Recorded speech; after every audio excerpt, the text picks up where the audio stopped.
My scrutiny of the Mormons' employment as an Indian trader, acquaintance with winter Mormons, a proposition of theft. Lumos threatens my life. My resolve to kill him. He finds his death at other hands. After settling myself with the bishop's family, I soon got so that I could hobble around a little. Everyone was kind and treated me with great confidence. I listened to the elders preaching and soon concluded they were honest and knew it, or were willful liars and deceivers. I was determined, if possible, not to be fooled, therefore I commenced to watch very closely. I soon found that the people took an interest in the Indians, and although they had been at war and the bishop's son had been killed by them, there was no general feeling of bitterness.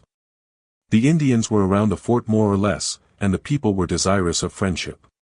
After I had been there a few weeks recruiting, Messrs. Patrick and Glenn came to Provo. They were traders on their way south to barter with the Indians and whites. They knew nothing about trading with the Indians, something I had learned considerable about from old Thomas, who had traded with them during our trip. I had also dealt with them while in New Mexico.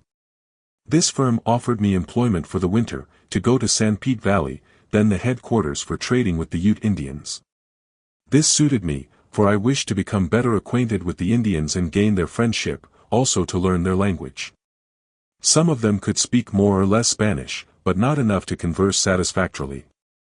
While in Manti, during the winter, boarded with Father Isaac Morley. During the winter I made the acquaintance of Dimmock B. Huntington. He told me about the Book of Mormon, its relationship to the Indians, etc. It seemed natural to me to believe it. I cannot remember ever questioning in my mind the truthfulness of the Book of Mormon, or that Joseph Smith was a prophet. The question was, are the Mormons sincere, and can I be one? I heard a great many hard remarks about the Missourians, and being one myself, I felt to resent the wholesale accusations made against them.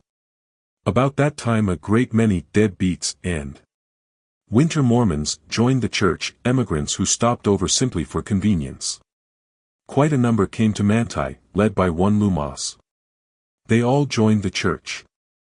They tried to induce me to be baptized when they were. I gave them a good cursing for being miserable hypocrites, at which they only laughed, saying they would have the advantage of me among the girls, at least. Sometime near spring this gang arranged to make a general raid upon the settlements, and steal all the horses upon the range from Draperville going south through Utah Valley. In those days numerous herds of horses ran loose, as the range was good. The gang of outlaws had confederates in Salt Lake City where some of them robbed a jeweler's store. They sent for me one night and laid their plans before me. They proposed that I would be their guide and meet them at the head of Spanish Fork Canyon, conduct them through to New Mexico and have 1/4 of all the horses. I declined the offer, telling them it was a good speculation, assigning as my reason for not going that I had not sufficiently recovered from my wounds to risk the trip. This they seemed to believe, as I was yet somewhat lame. They made me promise not to betray them, and I soon satisfied them on that point. I realized my awkward situation, but was determined to warn the people, thus putting them on their guard. Accordingly, on going to Provo, I informed the bishop of their plans. He warned the different settlements, and without any fuss the people were put on their guard. These men were closely watched until spring, when they all left for Lower California, most of them going about the time of the move to San Bernardino. In a fit of anger a friend of Lumos told me I would get killed some day, that Lumos was on my track.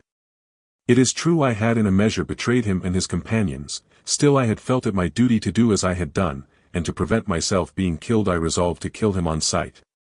So intent was I on this, that I came near shooting another party, that I mistook for Lumos. At this time I was camped at Spanish Fork. As I was returning from a hunt, I saw a person sitting with his back toward me, that in every way resembled Lumos in point of size and peculiarity of dress. Lumos was expected to visit us. I approached with my gun ready, greatly tempted to shoot without speaking, as he was also armed, but thinking this cowardly I spoke in order to draw his attention when, on his turning round, another face presented itself. As it turned out, no one knew of my intentions but myself. It makes me shudder even now when I think of my intentions and feelings at that time. I never saw any of the gang afterwards, but read an account of Lumos and others being lynched for robbery in California. My feelings at this time were very conflicting. Became fully convinced of the truth of Mormonism, and that it was my duty to obey, but I tried to excuse myself in many ways. I said nothing to anyone, but kept up a terrible thinking. Being a Missourian, it seemed, from the remarks made even in public, that salvation could never reach me. I remembered that my father always opposed mobocracy, so much so that he was called by some of our neighbors a Mormon. I was too proud to mention this to anyone. I knew I was honest and was not to blame for being born in Missouri.